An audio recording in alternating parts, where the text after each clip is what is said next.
मध्य प्रदेश के कैबिनेट मंत्री पर कांग्रेस समेत उद्योगपतियों ने 40 करोड़ रुपए में जमीन घोटाले का आरोप लगाया है। इस घोटाले की शिकायत कांग्रेस नेता ने PM Narendra Modi, Lokayukta, chief justice सहित अन्य से भी की है। इस घोटाले से जुड़े डॉक्यूमेंट भी उन्होंने शिकायत के साथ दिए हैं।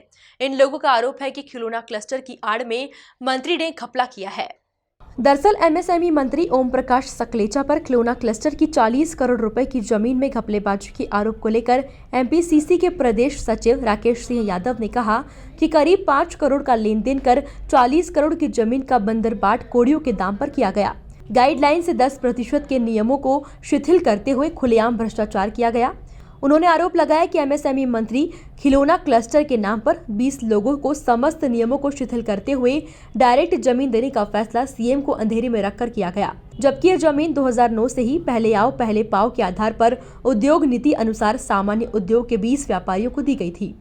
देखिए, सिद्ध आरोप है। शिवराज सरकार के एक सूक्ष्म उद्योग मंत्री हैं ओम प्रकाश सकलेचा। इन्होंने रातों रात एक 20 प्लाट ऐसे लोगों को आवंटित कर दिए हैं जिनका नाम प्रायोरिटी लिस्ट में नाम था, ना उनका कुछ पता था। खिलौना क्लस्टर के नाम से भारी भ्रष्टाचार किया गया है। जो ज़मीन मात्र 24 लाख में दी जा रही है उसकी कीमत 40 करोड़ है, और जिनको पात्र लोगों को दी जाना थी उनको नहीं दी गई है। और ऐसे अपात्र लोगों को तत्काल 7 तारीख को कैबिनेट में निर्णय करके, और सबसे बड़ी बात है कि सारे नियमों को शिथिल कर दिया गया, सारे संविधान को जीरो कर दिया गया, कानून को जीरो कर दिया गया। उसके बाद ऐसी क्या वजह थी कि इन 20 लोगों को ही वो सारे नियम शिथिल करके ज़मीन देना थी? ये सिद्ध करता है कि इसमें भ्रष्टाचार हुआ है और लगभग 5 करोड़ का लेन देन हुआ है, जो सूत्रों से जानकारी मिली है। तो ये जांच होना चाहिए, मंत्री को बर्खास्त करना चाहिए, और मुख्यमंत्री अगर ये बात नहीं जानते तो इसकी जांच उनको कराना चाहिए कि इतना बड़ा भ्रष्टाचार उनके हाथ के नीचे कैबिनेट में कैसे हो रहा है। उनको हाईकोर्ट ने भी निर्णय दिया है कि सबसे पहले उनकी सुनवाई हो, उनका अलॉटमेंट हो, उनका निराकरण हो, उसके बाद इस ज़मीन को छेड़ा जाए। कलराज मिश्र ने उनको लिख के दिया, जो बीजेपी के नेता हैं। यशोधरा राजे सिंधिया ने उनको स्टे करके दिया था कि इनका निराकरण हो, उसके बाद कोई इन सबको दरकिनार कर दिया, हाईकोर्ट को दरकिनार कर दिया। तो इसका मतलब है कि नगरीय निकाय में पैसे की ज़रूरत थी, तत्काल ये निर्णय किया गया और ये भ्रष्टाचार हुआ है। मामले में उद्योगपतियों का कहना है कि उन्होंने मंत्री की कार्यप्रणाली से परेशान होकर न्यायालय का दरवाजा खटखटाया है। इसके साथ ही उन्होंने खुद अपनी आपबीती बताई। जी, एक्चुअली क्या है, हमें 2009 में जानकारी मिली कि ये उद्योग क्षेत्र के अंतर्गत नजूल की भूमि है, ये उसके अंतर्गत आती है, इंडस्ट्रीज एरिया के अंतर्गत। तो ये इस पर यदि सेंक्शन कराई जाए तो हो सकती है। तो हमने कुछ लोगों से चर्चा करी कि प्लाट अपन लोगों को यदि चाहिए उद्योग के अंदर रेट में, तो उस टाइम रेट भी काफ़ी कम थे सभी लोगों के। तो भी लोगों ने ठीक है, तो हमने डीआई से संपर्क करा, तो बोले भैया ये तो कैबिनेट से पास करना पड़ेगा, तो उसके लिए आपको आवेदन देना पड़ेगा। यहाँ पर हमने आवेदन दिया, वो वहाँ से कलेक्टर के यहाँ फॉरवर्ड हुआ, वहाँ से भोपाल गया आवेदन, वो वहाँ से कलेक्टर को निर्देश आया इसके उद्योग के अंतर्गत आती है तो इसकी प्रोसेस की जाए। कि उसको कैबिनेट अपने कलेक्टर साहब ने उसको उद्योग के लिए स्वीकृति दे दी।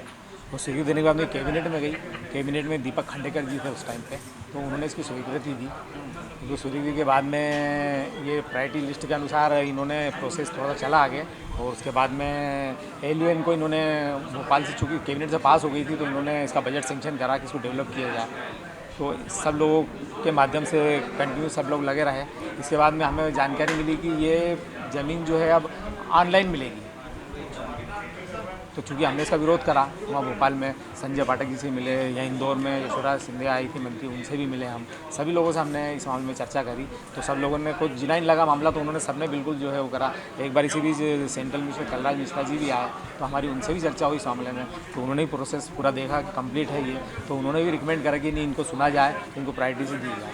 चूँकि उन्होंने तो वहाँ से नियम बता दिया था कि ये ऑनलाइन दी जाएगी, तो ऑनलाइन में एक्चुअली क्या होता है कि वो तो पूरा कंप्यूटर सिस्टम पे पूरे दिखेगा और वो सब दूसरों को मिल जाएगी। तो हमने इसका विरोध करा कई बार मामला उठा भी है, और ये रुकते यहाँ तक मामला पहुँचा, और अभी ये जो है दूसरे को ही अलॉटमेंट हो रही है। और चूँकि जो हमें नियम बताया गया था कि ऑनलाइन मिलेगी, ऑफलाइन नहीं मिलेगी, तो अब ये वापस को ऑनलाइन को वापस ऑफलाइन करके दूसरों को नियम फिर बदल दिए, फिर वापस नियम बदल दिए।